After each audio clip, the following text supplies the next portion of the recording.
Friends, it's wonderful to have amongst us Akeel Bilgrami, the Sidney Morgan Besser professor at Columbia University, and a close and for a very long period, a friend of Sahmat.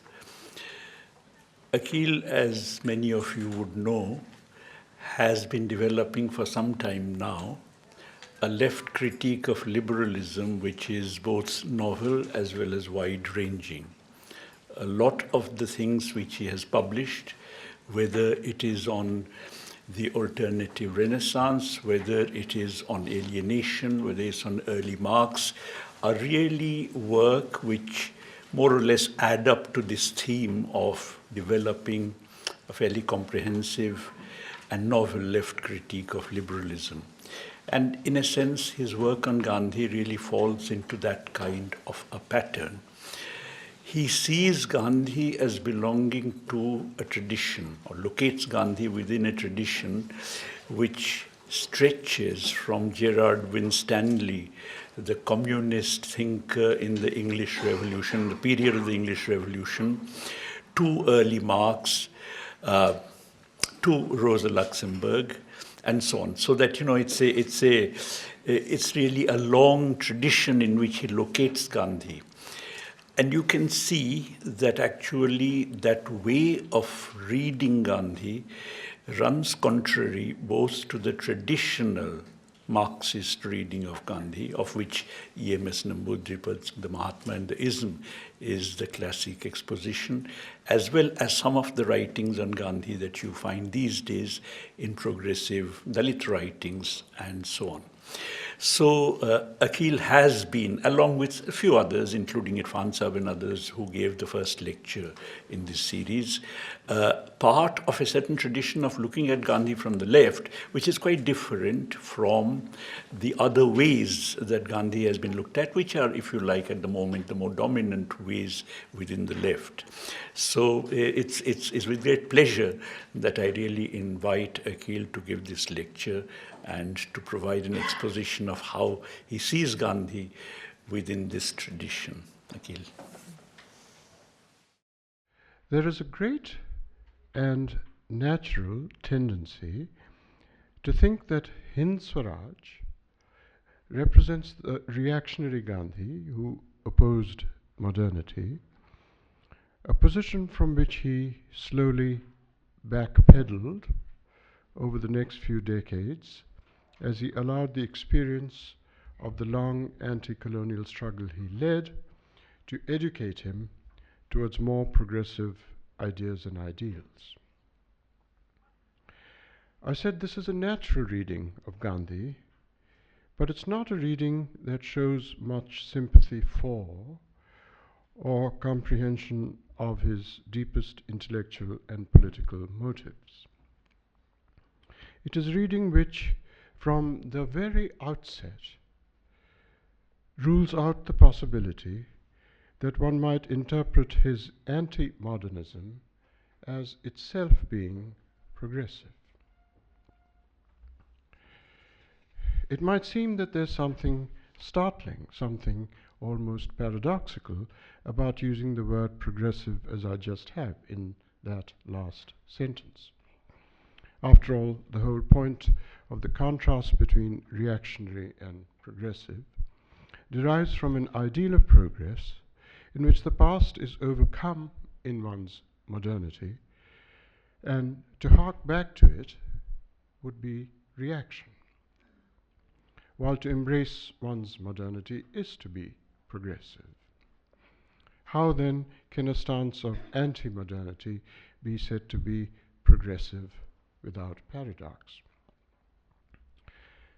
But this seeming paradox is amicably resolved if I replaced all occurrences of the word progressive in what I've said so far with the word radical. I don't mean radical in the very general sense of vehement repudiation of conventional thinking. Even fascism is radical in that highly general sense. I mean rather radical in the quite usual specific sense that left-wing commentary intends to self-describe its own conception of politics, but which it often then muddles by equating that politics with what it describes as progressive politics, thereby ruling out from the outset, as I said, that one can be both anti-modernist and radical in this more specific sense that the left aspires to be. So to put it in a word, I'm asking, is there a left-wing or radical Gandhi in the anti-modern Gandhi? And I'm casting doubt on the more natural but unsympathetic reading, which asserts that there's a left-wing Gandhi despite the anti-modern Gandhi. One dialectic, one that I've pursued, by which one might pursue this question I've just posed about the radical possibilities in Gandhi's anti-modernism, is to find continuities between Gandhi's opposition to features of European, or what he sometimes called Western, modernity, and the opposition in the early modern period, as Prabhat was describing, by radicals in Europe, particularly England, which is my focus, to what they presciently foresaw as the alarming direction in which their incipient modernity was heading. Their alarms about that direction turned out to be entirely justified given the passage in Europe from its early to its late modernity that history has recorded. In other words, their voices, the dissenting voices of a radical opposition in, say, 17th century England, lost out in history. And if Gandhi in Hind Swaraj was in some core sense expressing a counterpart alarm almost 3 centuries later, an alarm about an incipient modernity in India heading in the lamentable direction that the early dissenters had foreseen, a direction being imposed on it by its colonial masters, then a plausible way to press on with this dialectic is to read Hind Swaraj as being written under the shrewd perception by its author that in 1909, when he wrote it, he thought India was at just the crossroads that Europe was in early modernity.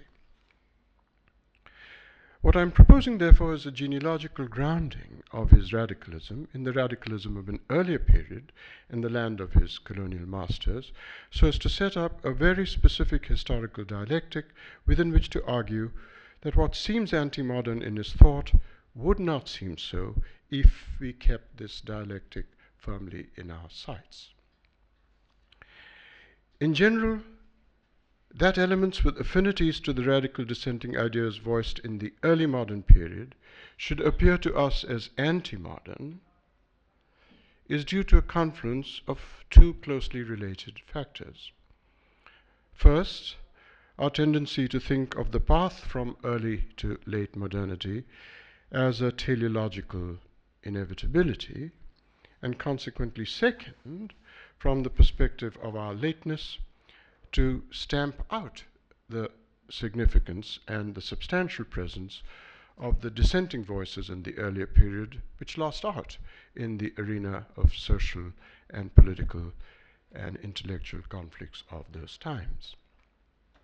These two factors conspire to make it seem as if any assertion of some of the radical ideas to be found in early modern dissenting traditions at a date as late as, for instance, 1909, when Gandhi wrote Hind Swaraj, necessarily occupies a stubbornly reactionary position, something they would not seem to do if we viewed the teleology as uncompulsory, as Gandhi certainly did, and if we kept fully in view, in our view of the past, the power and pregnant possibilities that those dissenting ideas possessed, despite their having lost out. If it were possible to use the expression early modern as an entirely innocuous description of a period of time in Europe with no built-in implications of describing only those antecedents that would unfold into the developments of late modernity. The radicalism of that period might give us a sense of the possibilities that Gandhi still held out for in the India of the early 20th century, which, as I said, he took to be at the sort of cusp that Europe was in the early modern period. So, to repeat the crucial dialectical point, I'm sorry, at the risk of causing tedium, that we should see the stance as anti-modern rather than as the radical ideas they were, with a serious potential for preempting in India in the early part of the 20th century the path in political economy and aspects of political governance that had developed over the modern period in Europe, is only because the directional certainties of an assumed teleology that have the effect of writing out of history the great significance that dissenting voices had at the earlier time, leaving the impression only of those antecedents that make our own conditions seem inevitable for our time. How to correct this tendency in us by elaborating this dialectical reversal of it is the chief preoccupation of this lecture. In past work, I've pursued this line of thought by working with a very specific question within intellectual history. The question whether what political philosophers and political economists widely considered a rational development in the history of politics and political economy is indeed rational. I will not repeat the details of that work here, but I will have to give, just for 2 or 3 minutes, at least a schematic summary of the argument in order to turn to the points I do want to raise about Gandhi's deep and sometimes quite hysterical anxieties regarding modernity. In the broad contours of my argument, I had started with Amartya Sen's by now widely cited response to the protest against the dispossession of peasantry in recent years in India. The remark that India, in order to come into modernity, would unfortunately simply have to go through the pain that England went through in order to create its Londons and Manchesters. I probed what underlies this assumption that countries like India must go through what their erstwhile colonial masters did, an assumption which is very widespread. Sen was only articulating a tacit conventional assumption. And I argued further that in Sen's case, it was not based on some sort of commitment to iron laws of history that are sometimes attributed to Marx. Since Sen is writing within a liberal tradition of thought, he appeals not to the notion of necessity, as such iron laws were proposing, but rather to a notion of rationality. In other words, it is not by historical inevitability that India must go through what England went through, but rather because what England went through was rational, its erstwhile colonies ought to do so. That is a quite different position, though, as we know, in a tradition that primarily owes to Hegel, rationality and necessity cannot be entirely kept separate either. The obvious and celebrated initial location, I had argued, of that liberal claim to rationality of what England went through was the argument in John Locke's chapter on property in the second treatise on government. That was essentially a contractualist argument from Pareto improvement over the state of nature, whereby the privatization of the commons that came with the enclosures, hitherto carried out by brute force, was literally rationalized, i.e. rendered rational, by the thought experiment of a social contract in which all commoners were said to be better off than they were in the state of nature if some of them privatized the land and the rest were hired by them as wage labor to work on the land. As is well known, some years before Locke's treatise, there was widespread protest against the enclosures by popular religion, a range of Puritan Christian sects resisting the high Anglican orthodoxy which had aligned itself with the commercial classes, keen to transform mere agrarian living into what we would now call agribusiness. These groups, the diggers, the radical levelers, not all the levelers, the radical levelers, and a variety of others, memorably studied by Christopher Hill and other historians of that period, were appealing to ideals of communal and collective cultivation of the commons. So in my extended argument, I had anachronistically ventriloquized onto their lips a response to Locke. I say anachronistically because, as I said, they predated Locke, which was essentially a response to Locke from opportunity cost. The radical dissenters could be attributed, I said, the thought, yes, Locke would be right to say that the commoners who were hired to work for wages in this social contract were indeed better off than they were in the state of nature, but they're not better off than they would have been had the commons not been privatized in the first place and if there had been a collective cultivation of the commons. I then argued that a great deal of the driving conceptual and ideological backdrop to liberal political economy over the next few centuries may be seen as a sustained response to this counter-claim from opportunity cost. The claim as I've presented is a counterfactual claim, and the counterfactual is based on one central premise, a refusal of privatization that presupposes the cogency of an alternative ideal of the collective cultivation of the commons. It is this cogency that became the target of attack by a fundamental outlook of modern political economy, which in the mid-20th century was summed up in a celebrated paper entitled The Tragedy of the Commons. It is an outlook primarily expressing a certain view of the nature of human rationality. It is the ideal of rationality and the mentality or outlook that it expressed that Gandhi was constantly opposing from different angles, taking on all its ill effects on modernity. The particular paper I mentioned by Garrett Hardin, Tragedy of the Commons, elaborates the outlook in game-theoretic terms in the form of a multi-person prisoner's dilemma. This is merely a formalization of a widespread outlook which Sen's remark is basically taking for granted. I won't repeat the elaboration here, but its main thrust is to argue that no individual commoner could rationally commit to the cooperation that is entailed by a collective cultivation of the commons. Rationality requires each commoner to think that though it is certainly true that if all commoners cooperated, everybody would gain, there's the constant anxiety, and this is crucial, there's the constant anxiety, what if I cooperated and others did not?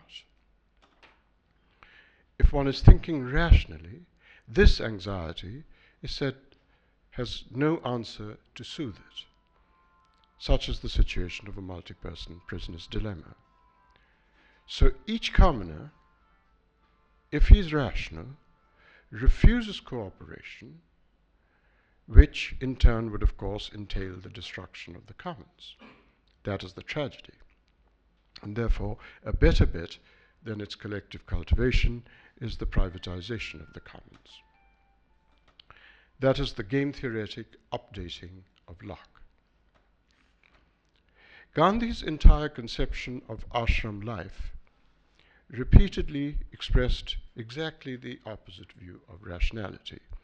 And in my philosophical gloss on that view, I had argued that Gandhi was providing a whole basis for saying that the qualms about the requisite cooperation, expressed in the anxiety, what if I cooperated and others did not, that is so central to the epistemological outlook of a liberal political economy, is itself that question, what if I cooperated and others didn't, is itself a deep-going manifestation of the alienation that characterizes modern society. The finessing of this alienation was absolutely central to Gandhi's anti-modernism, since he attributed such alienation entirely to the modern period. In this, I had said, he was Marx's intellectual partner, though unlike Marx, who came to his ideas from a remarkable lifelong diagnostic study of modern industrial capital, Gandhi, who lived and struggled in a quite different historical and social context, sought the sources of an unalienated life in the same social and cultural field as his early modern precedents, the folk and spiritual traditions of popular religion. It is simply not possible to come to grips with the remarkable effectiveness of Gandhi's methods of mobilization, deploying the ideas that he did, without understanding how much he was tapping the social outlooks of popular religion in India. The idea that he could abandon this fundamental source of his effectiveness for a more modern ground for anti-imperialism, such as the lawyerly set of constitutional demands for Indian self-governance and eventual independence, as many of its other colleagues aspire to, or for the terror-based tactics of the insurgent anti-imperialists, or for the more purely class-based formulations that sought to mobilize the masses, is to simply miss the point of what was unique about Gandhi's strength and conviction. In fact, there's every reason to think that the mobilization of the 1930s that targeted not the British, but were more purely class struggles by tenants and sharecroppers against their overlords, on which Gandhi and the Congress often did not have control, would not have emerged without the dynamism of the Khilafat movement, whose reach extended to Kisans, and quite generally the Gandhian non-cooperation of an earlier period, movements which, by contrast with the more purely class struggle, mixed anti-imperialism, peasant consciousness, and popular religion in a way that only Gandhi's mobilizational innovations could have devised. I will return to this point about popular religion when I take up some of the more controversial points about anti-modernism at the very end. Let me first raise a question about this dialectic that I've set up in order to come to grips with Gandhi's anti-modernism as carrying a form of radicalism, which is of a piece with the radicalism of the early modern period in England. When Amartya Sen made his remark, whose uncritical assumptions about rationality I've been skeptically addressing, other critics made an empirical criticism rather than the philosophical one I've just been making, an empirical criticism that seems so obviously right that it is surprising that Sen had not seen it. Thus, for instance, Prabhat Patnaik pointed out that the historical analogy that Sen makes is historically quite inexact, since in England, those dispossessed by primitive accumulation migrated in very large numbers to other parts of the temperate belt, whereas there is no place for the dispossessed of Bengal or Chhattisgarh or wherever else to go, except to the slums of the already glutted cities within their own national borders. In other words, the primitive accumulation in Europe led to the diffusion of capitalism to other parts of the world, whereas in India, given the restrictions on the mobility of labor, all it has led to is the further pushing of people into destitution. This point, this criticism, gives us a chance to explore something that has significance for why Gandhi thought that the developments of the modern period in Europe were besides the point for countries in India. In Marx's 27th chapter of Capital, and in the classical accounts that derive from it, primitive accumulation is seen as the coercive, frequently brutal, extermination of communities of a pre-capitalist form as a result of the deracination of petty producers from their means of production, who then morph into a proletariat, either in the form of metropolitan industrial laborers and their families, or as a reserve army. These classical accounts, though they observe the coercive and brutal nature of this destruction of pre-capitalist communities, are nevertheless also presented as their transformation into a new class formation in which the old hierarchical oppressive features of social life are undermined, even if they are replaced by the newly minted oppressive features tied to the specifically exploitative and alienation-inducing conditions that metropolitan capital imposes on industrial labor. In the extensive commentary on Gandhi, people tend to focus on his occasionally articulated normative stance that the worst aspects of pre-capitalist communities, the socially conservative primordial ties with their oppressive hierarchies, ought to be, that's why it's normative, ought to be addressed. This is Gandhi's normative stance. Those oppressive features ought to be addressed, Gandhi thought, without their destruction, without the destruction of pre-capitalist communities, and without their transformation into these new class formations. Gandhi often said something like that. Now, however we assess that normative stance in Gandhi, what I want to focus on instead is not this normative stance he took. I don't want to focus on the normative stance and assess it. What I want to focus on instead is something more purely descriptive that he might well have presciently foreseen, which puts into doubt the universal applicability of a vision that is found in canonical accounts of primitive accumulation grounded in Marx. So I don't want us to be distracted by whether he was right or not in thinking that those pre-capitalist communities should not be morphed into something else, to a new class formation. What I want to focus on instead is something more purely descriptive that he might well have presciently foreseen, which puts into doubt the universal applicability of a vision that is found in the canonical accounts of primitive accumulation grounded in Marx. The question that we might ask is whether,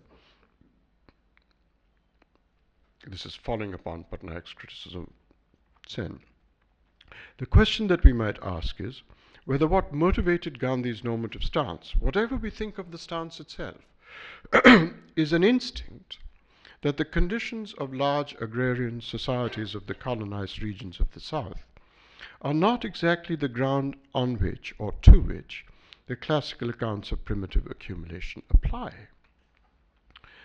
To explore this, let us ask a counterfactual question. What would have happened, let us ask, if the millions of dispossessed peasants who migrated to the settler colonies of the Americas, Australia, New Zealand, South Africa, the hundreds of thousands of peasants who were mobilized to their death in the recurring European wars of the succeeding centuries? What of the thousands of deaths and famines and epidemics in Europe in the 19th century? What if all these massive numbers of peasants had lived and stayed sedentary in European society? In other words, survived as remnants of the pre-capitalist past, but outside the domain of capitalist production. On what terms would they have been described as an element of capital's present, and yet as its external, outside? Would they have overcome the oppressive hierarchical features owing to primordial ties? So really I'm asking whether Gandhi might have taken his normative stance, whether or not we agree with it, because of a canny understanding that in colonial and post-colonial capitalism, the colonized lands were the factual version of something that was merely the counterfactual in Europe as I just presented it. As a result, though the industrial growth economy would be premised on primitive accumulation because it needs land for industry, mining, urban settlements, roads, railways, bridges, etc., just as it also needs new consumers for industrial products, Gandhi understood well that it cannot absorb the displaced millions as industrial labor or even as a reserve army sometimes. The population is literally redundant to the growth economy. In terms of its own economic outlook and trajectory, it is a matter of utter indifference what happens to these millions. And so, since the conditions for the industrial transformation of a large agrarian economy like India had not been created by colonial capitalism and its post-colonial legacy, primitive accumulation would not lead to the emergence of a relatively liberated, even if differently subjugated, industrial labor, and instead, even industrial laborers would continue to be enmeshed in ties of what look like pre-capitalist community, something we see everywhere in urban India today, and the politics of identity that surfaces not just in rural, but in metropolitan India as well. As sociologists have repeatedly observed, communal riots occur predominantly in cities, a symptom of the pre-capitalist community's metropolitan survival. As I said, I'm taking no position on whether Gandhi was right to take the normative stance he did on the matter of how we ought to overcome the oppressive hierarchical social features of pre-capitalist community without the destruction of those communities and their transformation into new class formation. Taking no stand on that. I'm only suggesting that the normative stance may have been expressive of an instinct that colonialism depended on something that was actual, factual, in the colonies, even though it may have been merely counterfactual in Europe, as I presented the counterfactual a little while ago. Therefore, Gandhi's anti-modernism, reflected in his resistance to the destruction of pre-capitalist communities, was not just a moralist's position.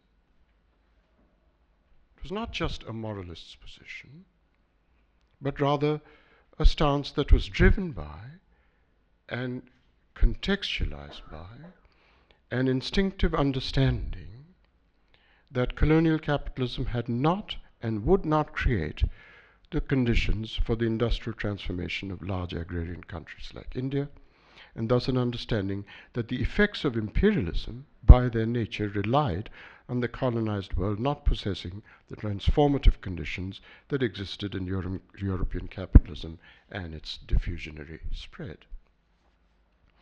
Part of the burden of my argument about Gandhi's anti-modernism being itself a form of radicalism is precisely the refusal to see him as a moralist and a philosopher independent of his anti-imperialism, but rather constantly informed by his anti-imperialism. In fact, I think we can go so far as to say that from what Gandhi had glimpsed of modernity and capitalism in the colonialism he experienced at the time he wrote in Swaraj, he could not possibly even have developed the hopes, illusory in the end as we know, expressed in the policies pursued in the Keynesian period in the countries of the North later on. Those policies and the hopes of a prospective constraining of capital only came into view in very special circumstances of a crisis and a post-war context. For Gandhi, given the knowledge of capitalism that he acquired through the colonial experience, nothing of that sort could redeem it from what he experienced. In fact, as he goes on to say, I think it's in the light of that we should go on to understand the other more specific things that he says, which sound so excessive to us, that it was not even redeemed by the development of railways, which he explicitly saw as nothing but an instrument to connect the hinterland to the ports for the gains sought by his colonial masters, not even by the professionalization of the concept of law in the person of lawyers, which he explicitly saw as the commodification and debasement of the idea of justice, not even the manifest advantages of modern medicine and drugs, which he explicitly declared had brought just as many ill effects to the body as those they had cured, and in fact failed to acknowledge that cure itself was much more than a restoring of physical function, but also a restoring of an equilibrium of emotions and meanings and peace of mind. I'll return to some of the shrill excesses of this latter anti-modernism I've been describing before I close.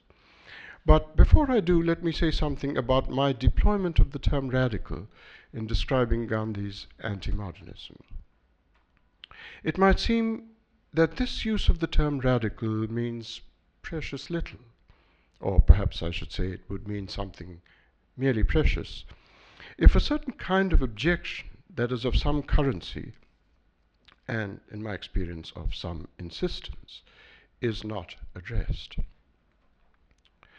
The objection is that the dialectical relation I've drawn between the radicalism I've claimed for Gandhi's reactiveness to the outlooks of modernity and the prescient radical dissenting voices of early modern Europe, precisely because that harks back to a lost and distant past, are an exercise in nostalgia.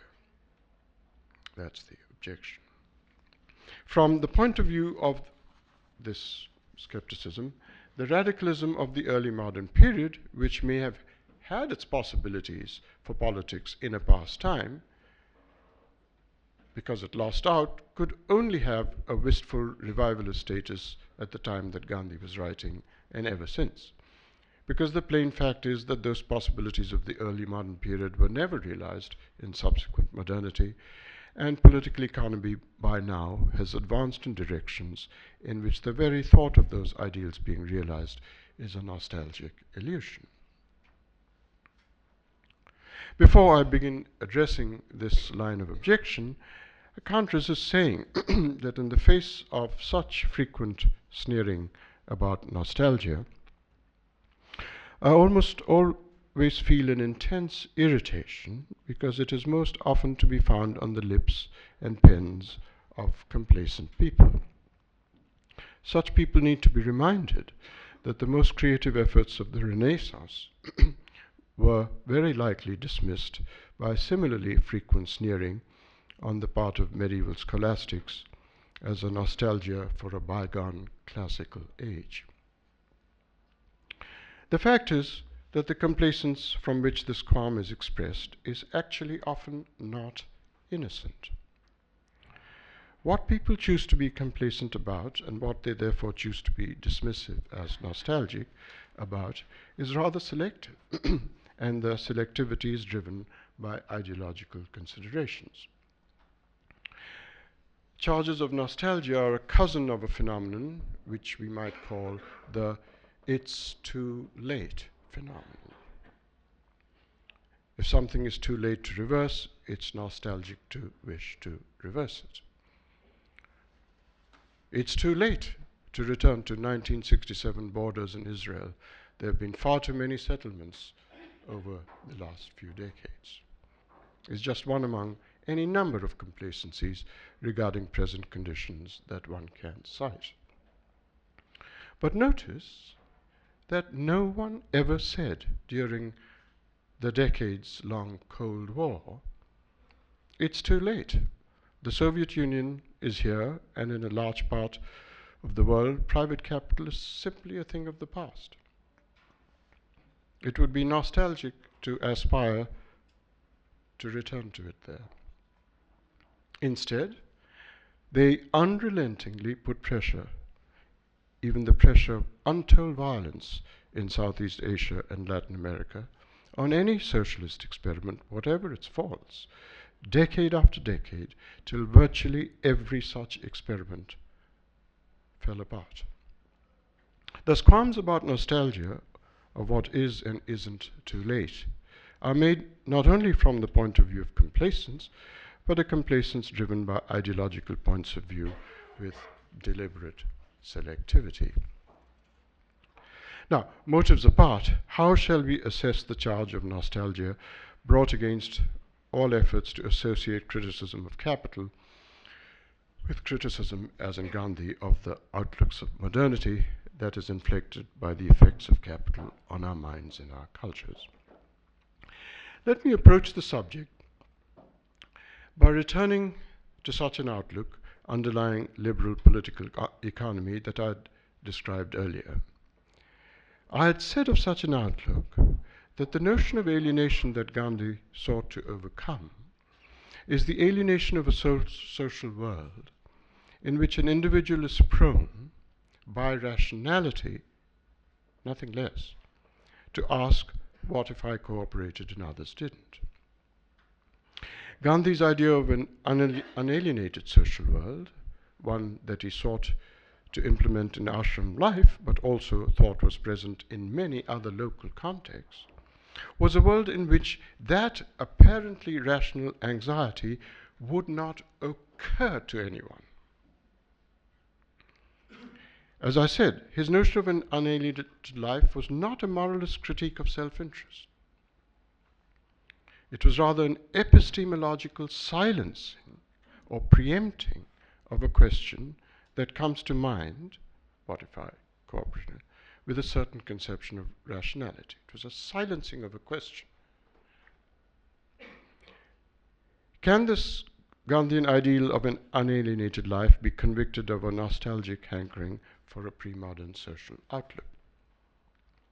Gandhi's stubborn refusal to be dissuaded by all such dismissals of his position is based, I think, on a very insightful claim on his part that not just the prospect of, but the reality of such unalienatedness is everywhere available, not in some outlook of the remote past, but in the quotidian present. I emphasize both quotidian and present quite deliberately. To understand this claim of his, I think we have to invoke the notion of a frame, which I will borrow from the theoretical vocabulary of psychologists. Psychologists often talk of something they call the frame problem. Human subjects often find themselves thinking in two different frames.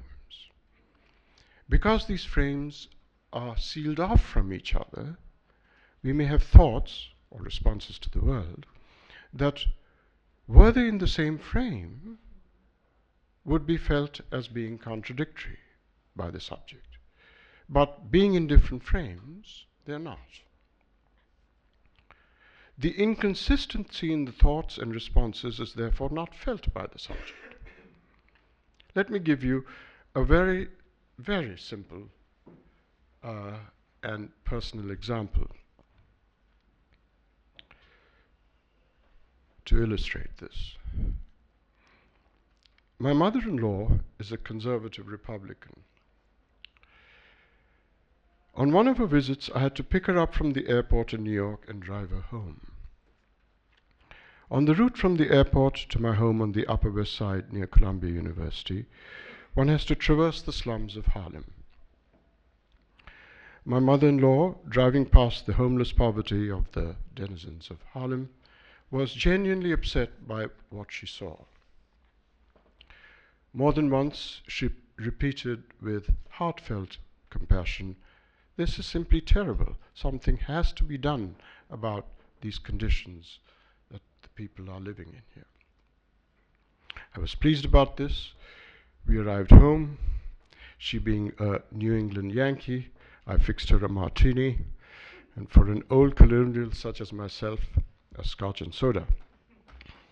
Over these drinks, I asked her, Dorothy, your response to what you saw in Harlem was wonderful. So, do you think there should be public expenditure to improve the conditions that you saw?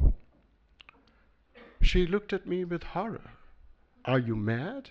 Absolutely not. As I said, this is the simplest of examples of what psychologists call the frame problem. In one frame, Dorothy Ruvain expressed real humanity. It was the quotidian frame of a subject responding directly to what she perceived in the world around her. In the other frame, no doubt a frame shaped by courses she took in economics in her American school, her response was quite inconsistent with the other response, except that it was not inconsistent within her psychology, because these two frames are sealed off from one another, and from the subjective point of view, there's consistency only within a frame, not across frames. What made Gandhi impervious to charges of nostalgia about an unalienated existence is that he was convinced that there are many quotidian contexts in the present, not just in a bygone past, in which we are completely unalienated. Let us take his understanding of unalienatedness as I expanded it. One sign of unalienatedness, I said, consists in the question, what if I paid the cost of cooperation and others did not, never so much as occurring to one.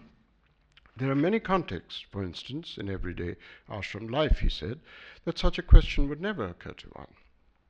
Or we might say, it would never occur to a father, at least most fathers, to ask such a question of his daughter. What if I cooperated and she didn't? But in the very same people, there are frames, again frequently shaped by the sort of education provided by the zeitgeist of capitalist modernity that he was repudiating, where that question does surface and drives one's thinking and behavior, and one has no awareness that one is being inconsistent because each response is in a distinct, insulated frame. But his point was that the former frame in which one's responses are unalienated is frequently possessed by subjects of society here and now, not just societies of the past to which he was nostalgically appealing. And it was his conception of a humane politics that we first need to remove the boundaries between these frames, creating a unified frame, so that people first come to realize their inconsistencies, and then to publicly educate people into the importance of scaling up the sorts of response that were expressed in the quotidian frame, to criticize and revise the sorts of response that occurred in the other frame, more relevant to the domain where social principles and policies are articulated. For Marx, this sort of humane politics was to be found in the solidarities that the proletariat forged in their revolutionary struggles. For Gandhi, it was to be an extension of the outlooks forged in ashram life and in the pluralist practices of popular religions, all of which he brought to bear in a variety of movements he led and mobilized during the long freedom struggle. That differential politics, Marx and Gandhi, was inevitable given the different historical contexts about which they wrote, as well as the different political positions they took. Gandhi, though radical, was not a revolutionary socialist. But my point is that the radicalism in Gandhi was quite of a piece with Marx regards the moral psychology that lay behind their politics, the ideas and ideals of seeking to overcome alienation induced by capitalist modernity. It is this anti-modernism in which his radicalism lies. Okay, now I turn finally, with some trepidation, to the feature of his anti-modernism that titillates everybody: his occasional appeal to traditional superstition and myth to make a moral and political point. I do so not with a view to defending him at all, but to steer people who disdain him for it to understand how much more sophisticated it was than it might initially seem. It is fine to criticize a philosopher who may be wrong, but you have to first get right what it is that you think is wrong. Let's take the most spectacular example of this occasional tendency in Gandhi, his deliberately provocative public assertion that the Bihar earthquake was a divine admonishment to us all for our complicity in the sin of untouchability, a mythical theological lesson, as it were, in the attribution of collective responsibility. As we know, it sent Tagore into heights of denunciation. Amartya Sen bent my ear over a seemingly interminable high-table dinner, repeating Tagore's criticism at new heights of indignation. The chief criticism seems to be that he should not have been feeding, as he did with that assertion, the worst aspects of tradition and superstition in India, since that is precisely what keeps us back from advancing into modernity.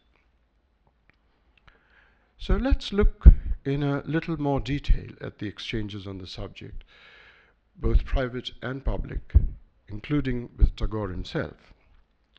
In these exchanges, Gandhi was sometimes told, "Why don't you just say that you meant your assertion to be a metaphor?" Gandhi blithely responded, "Let it be a metaphor, but there's no other way for me to put it."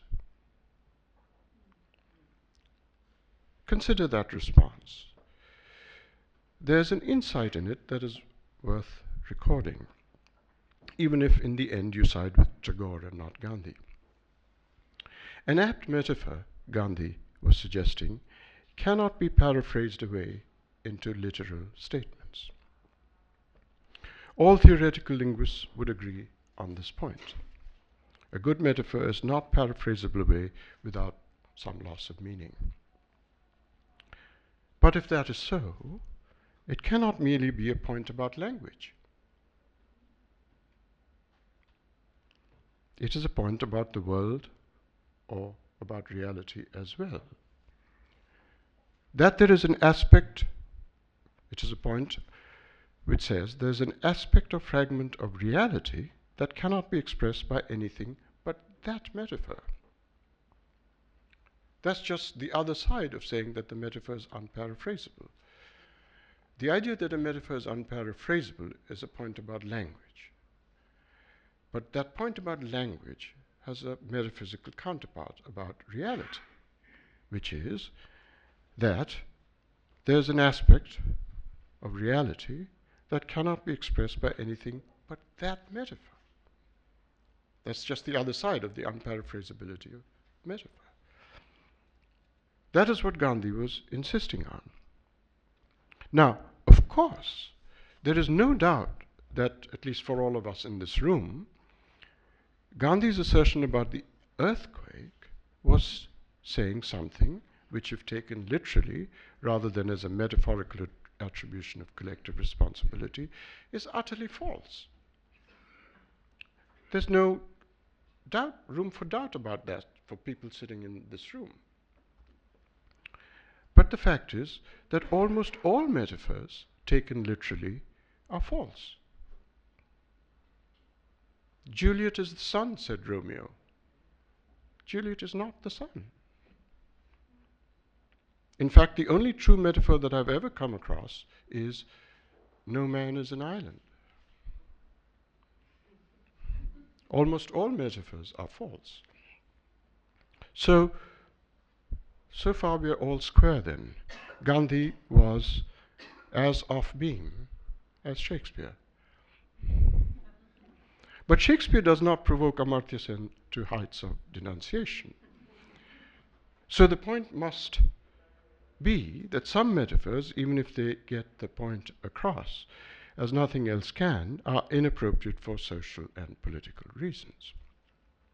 As I said, in a traditional society, one must not be feeding the tendency to superstition. But Gandhi explicitly said to Tagore, I'm quoting, I'm not speaking to scientists and to scientifically educated urban elites. I'm speaking to the ordinary illiterate masses among our people to convey something on a social matter of the utmost importance. If I was speaking to scientists, I would certainly say something different on this matter. So, a question arises.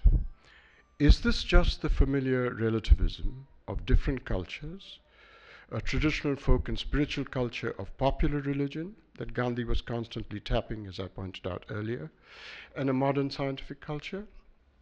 That is to say, is it just the standard relativism about truth, whereby what is true in the culture of popular religion is false in the culture shaped by scientific knowledge? I don't believe that that is what underlies Gandhi's response to Tagore at all. You might think that I'm just projecting this onto Gandhi because of my own, I will admit it, emphatically anti-relativist views. But I'm not doing that. What Gandhi is suggesting here is not that familiar and implausible relativism at all. The relativism which says that truth itself is relative to a culture. But he's rather expressing a much deeper and more fascinating question. The question, why is it that something that is viewed as a truth in some cultures can only be viewed why is it that something that is viewed literally as a truth in some cultures can only be viewed as a metaphor in another?